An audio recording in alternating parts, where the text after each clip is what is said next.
আগামীকালের কনসার্ট হবে মহান মুক্তিযুদ্ধে পাকিস্তানি হানাদারদের পরাজিত করার আনন্দ, যা গত ১৫ বছর মানুষ করতে পারেনি। এমনটা জানিয়েছেন বিএনপির যুগ্ম মহাসচিব ও সবার আগে বাংলাদেশ সংগঠনের আহ্বায়ক শহীদ উদ্দিন চৌধুরী অ্যানি। বিজয় দিবস উপলক্ষে সবার আগে বাংলাদেশ নামে সংগঠনের আয়োজনে মানিক মিয়া এভিনিউয়ে অনুষ্ঠেয় কনসার্টের প্রস্তুতি নিয়ে সংবাদ সম্মেলনে এসব কথা বলেন তিনি। বলেন, বিগত বছরগুলোতে ফ্যাসিস্ট সরকার দেশের সংস্কৃতি নিয়ে কিছুই ভাবেনি। তারা দেশি শিল্পীদের প্রাধান্য না দিয়ে বিদেশিদের নিয়ে অনুষ্ঠান করেছে। বিএনপি দেশের শিল্পীদের সম্মান দেয়, তাই এ আয়োজনে কোনো বিদেশি শিল্পী রাখা হয়নি বলেও জানান তিনি। ১৬ ডিসেম্বর দুপুর ১:৩০ থেকে শুরু হবে অনুষ্ঠান।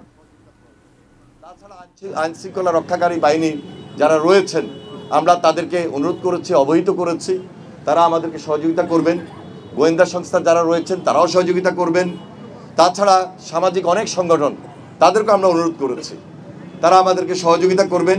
ঢাকা সিটি কর্পোরেশন উত্তর দক্ষিণ, এই যে জাতীয় সংসদ ভবন, যে তাদেরকে আমরা অনুরোধ করেছি, অবহিত করেছি। সবার সহযোগিতা নিয়ে সবার আগে বাংলাদেশে এগিয়ে যাবে সুন্দর বাংলাদেশের লক্ষ্যে ইনশাআল্লাহ।